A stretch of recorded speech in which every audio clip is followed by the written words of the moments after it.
Hey there, Python trainer Reuven Lerner here. I got a question from Brett, who recently read my book, Python Workout, with exercises to improve your Python fluency. And he has a bunch of questions about object-oriented programming in Python. First of all, he writes, since everything in Python is an object or a method, would that mean even simple data types like integers, lists, dictionaries should be considered objects? Are they instances of a class? The answer is yes, absolutely. So if I say x equals 10, the type of x is int.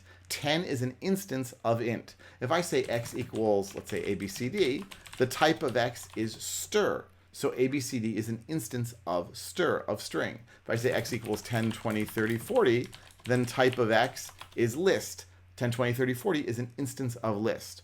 So each of these things that we create here are objects. All objects are instances of some class. And so we see here that we have the classes. And by the way, this is true for functions. Functions are objects. They are of type function. Classes actually are of type.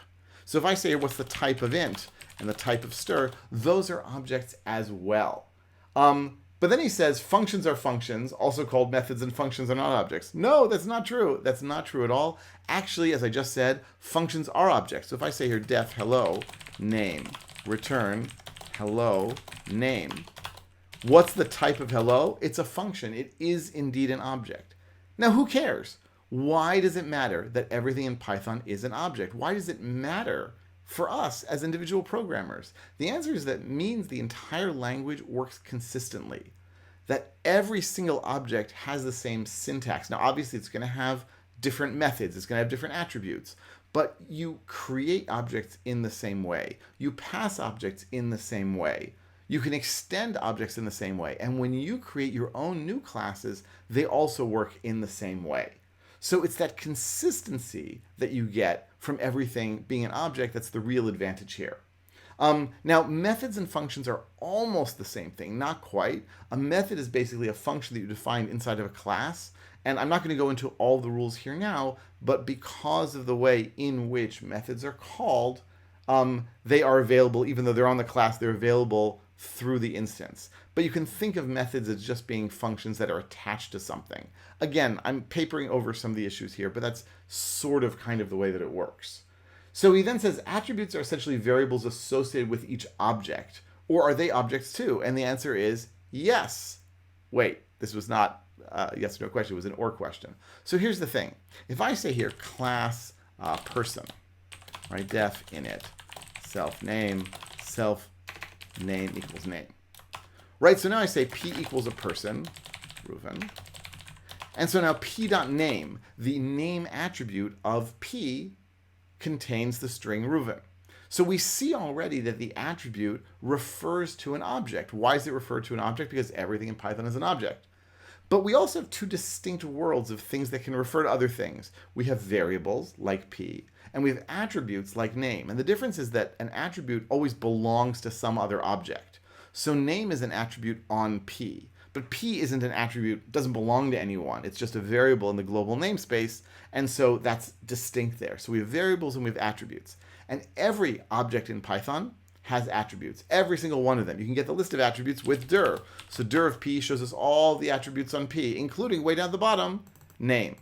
But wait, name is a string. So if I say p.name.upper, look at that.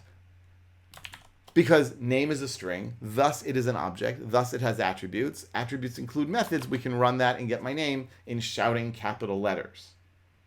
Okay, so Brett also asks, well, can you only program using object-oriented paradigm in Python? And the answer is no.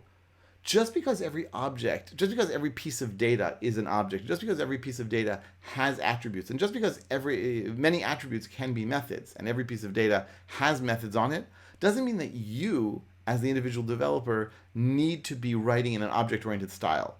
You can write code outside of a class. You can have things execute outside of a method. You can write it a completely procedural style, never writing a single class, never writing a single method, just using plain old data and plain old functions. That's one of the attractions of Python, that you can sort of pick which paradigm is best for you. Now, it's true that when your code starts to get a bit bigger, then you're going to want to use objects. And you're going to want to create classes because it helps you in organizing your code. Typically helps you organize your code. But Python says, you know what? You don't want to use classes? that's okay too. We will let you do that. We'll let you get away with that. You could just use modules, and modules are another way, in fact, Python's favorite way, to do namespaces. So is everything an object? Yes. Must you write an object-oriented paradigm?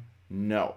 As opposed to in Java, where, as you probably know, or as you might have seen, if you even want to do the simplest hello world program, you need to create a class. You need to create a method. You need to then invoke the method on that class. And in Python, we just write print hello world.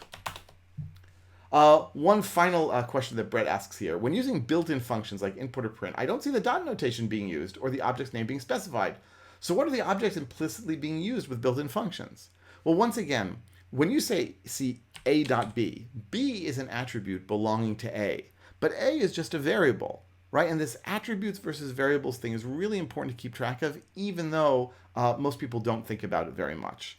So when I say, for example, p.name.upper, I'm saying, okay, I'm going to go to the attribute name on p. That's going to give me a string. Then I'm going to go to the attribute upper on the string, and I'm going to invoke it as a method. I'm going to get back something new. Fantastic. But when I just say print hello, print is not an attribute. But it's not a variable, is it? No. Print is what we call a built-in. Print is one of the names that is defined in the built-in namespace, which is the last place that Python looks for things. And in fact, built-ins, if we look at it, dir of built-ins, we will see a whole lot of names that are familiar to us. First of all the exceptions that we know and love because we get them when our code bombs on us. And then we have all the things that we really don't think about, but we use all the time. Things like bin, bool, chr, okay, maybe you don't use those so much, dict, right? And you have int, and you have list, and you have stir, and open, and print.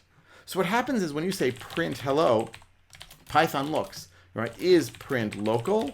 That is, say, a local variable in a function? No. Is it enclosing? Meaning, is it a variable that's local to the function outside of our current function? No. Is it a global variable? The answer is no. So it finally looks, is it a built-in? The answer is yes, and it executes. So the reason there's no dot before print is because it's not an attribute at all. It's not a method at all. It's a built-in function, or it is a function object in the built-in namespace, which means that it's always available to everyone in Python, no matter where they are, but it's also getting the lowest priority. So if you accidentally define, if I say like print equals 5, and then I say print hello, Python is first going to look in the global namespace, find 5, and say, I can't execute that integer. That's ridiculous. So you do have to be a little bit careful. By the way, don't do this. And if you do this, because you're following along with what I did, you can do del print, and this does not delete the print function from Python. It deletes the global, global name print. And thus now when I say print hello again, we're not looking in the global namespace. We look there, don't find it, then we get it in built-ins. So print is an object because it's a function and functions are objects, but it's not a method because it just exists in the global namespace. Brett, great questions. Thanks for writing. If you have questions about Python, send them to me via email or on Twitter. I look forward to hearing them, and I will be back soon with another video answering more questions.